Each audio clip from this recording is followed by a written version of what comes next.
और इसी क्रम में लखनऊ में बसपा शक्ति प्रदर्शन करवाती हुई नजर आ रही है। इस मेगा रैली में मायावती क्या कुछ कह रही है, सुनवाते हैं आपको।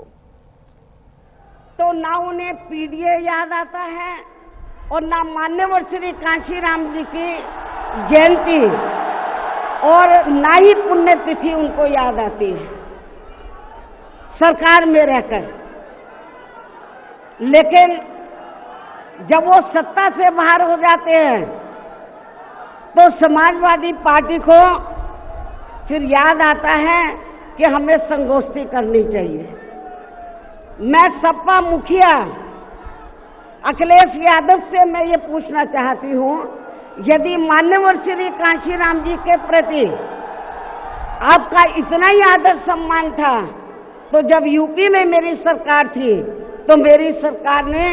अलीगढ़ मंडल में कासगंज के नाम से अलग से जिला बनाया।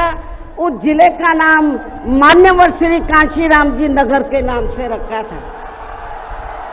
लेकिन जैसे ही समाजवादी पार्टी पावर में आई उन्होंने नाम बदल दिया। मान्यवर श्री कांशीराम जी के नाम पर हमने कॉलेज, यूनिवर्सिटी, अनेकों संस्थानों के नाम रखे, अनेकों संस्थानों के नाम रखे, जनहित की योजनाएं शुरू की। सारी की सारी अधिकांश जो बड़ी बड़ी योजनाएं थी वो सभी की सभी इन्होंने बंद कर दी समाजवादी पार्टी की सरकार ने। ये इनका दोगला या दोहरा चरित्र नहीं है तो क्या है? जब ये सत्ता में रहते हैं ना इनको पीडीए याद आता है और ना पीडीए के जो संत गुरु और महापुरुष है वो भी याद नहीं आते हैं। जब ये सत्ता से बाहर हो जाते हैं तब इनको हमारे संत गुरु और महापुरुष याद आते हैं। तो ऐसे दोगले लोगों से आप लोगों को बहुत ही सावधान रहने की जरूरत है। और अब मैं मान्यवर श्री कांशीराम जी जो पंजाब राज्य के एक मध्यम दलित परिवार में पैदा हुए हैं तो इनके बारे में मैं ये कहना चाहूंगी कि इन्होंने भारतीय संविधान के मूल निर्माता एवं दलितों व अन्य उपेक्षित वर्गों के मसीहा परम पूज्य बाबा साहब डॉक्टर भीमराव अंबेडकर की मूवमेंट से व इनके कड़े संघर्ष एवं अथक प्रयासों से देश के खासकर करोड़ों दलितों, आदिवासियों, पिछड़े वर्गों, मुस्लिम व अन्य धार्मिक अल्पसंख्यक समाज के भी हित में भारतीय संविधान में दिए गए कानूनी अधिकारों से प्रेरित होकर तथा उनके बताए हुए रास्तों पर चलकर फिर अपनी पूरी जिंदगी इनके अधूरे रहे कारवां को मंजिल तक पहुंचाने के लिए समर्पित की है। और इसके लिए उन्होंने यानी कि मान्यवर श्री कांशीराम जी ने अपने माँ बाप, भाई बहन, रिश्ते नाते व सरकारी नौकरी आदि सभी त्याग कर बाबा साहब डॉक्टर भीमराव अंबेडकर जी के उस अधूरे रहे कारवां को पूरा करने के लिए लगा दी है जो बाबा साहब ने यहाँ देश के करोड़ों दलितों एवं अन्य उपेक्षित वर्गों के लोगों को ये कही थी कि मैंने, बाबा साहब ने क्या कहा था कि मैंने अपने कड़े संघर्ष एवं अथक प्रयासों से इन वर्गों के लोगों को भारतीय संविधान में इन्हें स्वाभिमान के साथ जिंदगी व्यतीत करने व खुद अपने पैरों पर खड़े होने के लिए कानूनी अधिकार तो जरूर दिला दिए हैं, लेकिन उनका सही से पूरा लाभ लेने के लिए इन सभी वर्गों के लोगों को अर्थात बहुजन समाज के लोगों को आपस में एकजुट होकर व इन्हें अपने विशाल वोटों के जरिए यहाँ केंद्र एवं राज्यों की भी राजनीतिक सत्ता की मास्टर चाबी खुद अपने हाथों में लेनी होगी। ये परम पूज्य बाबा साहब डॉक्टर अंबेडकर ने कहा था, तभी फिर इनका वास्तव में सही से विकास व उत्थान आदि हो सकता है। और तभी फिर ये लोग स्वाभिमान के साथ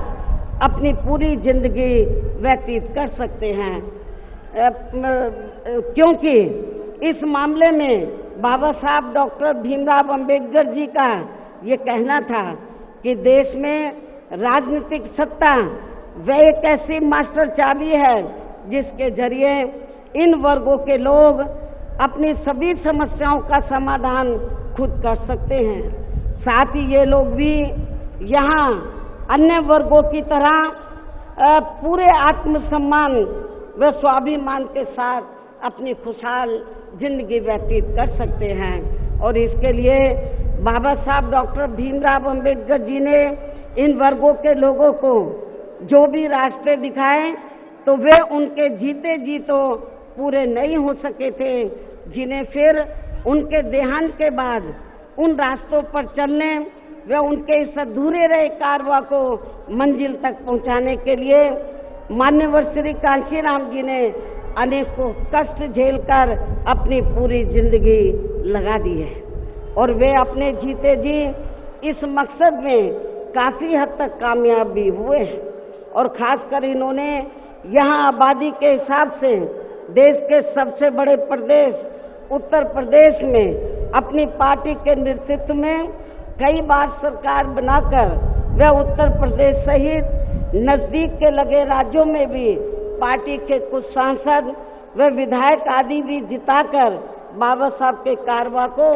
काफी हद तक आगे बढ़ाया है। इतना ही नहीं बल्कि मान्यवर श्री कांशीराम जी के देहांत होने से पहले उनकी ये दिली तमन्ना थी कि यहाँ आबादी के हिसाब से देश के सबसे बड़े प्रदेश उत्तर प्रदेश में जहाँ दलितों एवं अन्य उपेक्षित वर्गों के लोगों की कुल मिलाकर आबादी काफी ज्यादा है, तो इन्हें यहाँ एकजुट होकर अकेले ही अपनी पार्टी की पूर्ण बहुमत की सरकार बनानी होगी। ये मान्यवर श्री कांशीराम जी की उनके देहांत होने से पहले ये दिली तमन्ना थी। तभी फिर इन वर्गों के लोग यहाँ हर मामले में व हर स्तर पर पूरे स्वाभिमान के साथ अपनी जिंदगी व्यतीत कर सकते हैं, जिनसे प्रेरित होकर फिर अन्य राज्यों में भी इन वर्गों के लोग खुद अपने पैरों पर खड़े हो सकते हैं। तभी फिर यहाँ बाबा साहब का काफी हद तक अधूरा रहा सपना जरूर साकार हो सकता है। में इसी के साथ एक